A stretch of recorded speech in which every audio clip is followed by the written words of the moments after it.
The Border 32 fire broke out on Wednesday afternoon along State Route 94 and exploded in a matter of hours. CAL FIRE San Diego Captain Frank Lococo says it was the perfect storm for the fire to take off. Our goal is to keep those fires at 10 acres or less, but sometimes we have some elements that are beyond our control, and that's Mother Nature.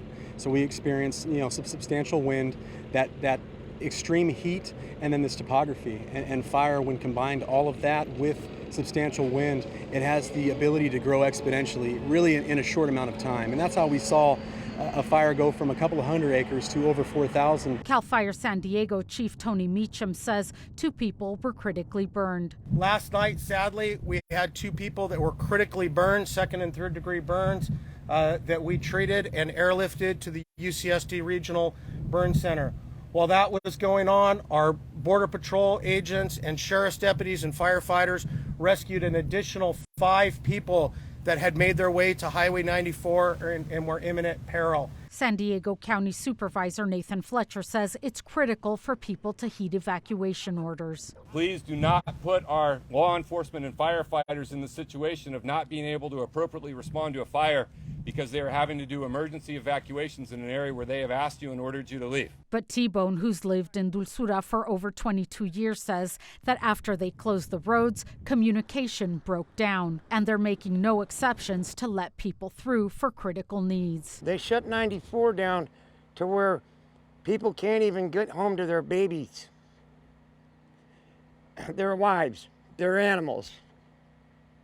I had to sleep at the car ride share parking lot at the Otay turnoff last night because they wouldn't let me home.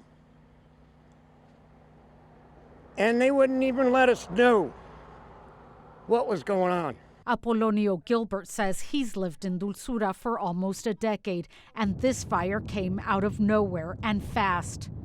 He says he was first to alert everyone, and the evacuations came later, or as he puts it, not until everything got ugly. Nos dijeron que nos teníamos que salir todos de allí, pero ya cuando estaba muy horrible todo.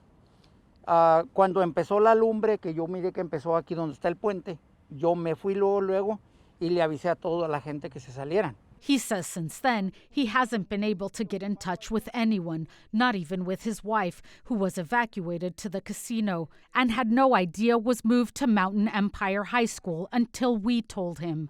And that was his point. He showed us on his phone. He says communication in the area has been a problem for a long time, but during emergency situations like these, things get a whole lot worse. He wondered if it would take a tragedy for things to improve. Valemos lo mismo, pero para ellos no vale lo mismo. Valen más los del pueblo que los que estamos aquí. Kitty Alvarado, KPBS News.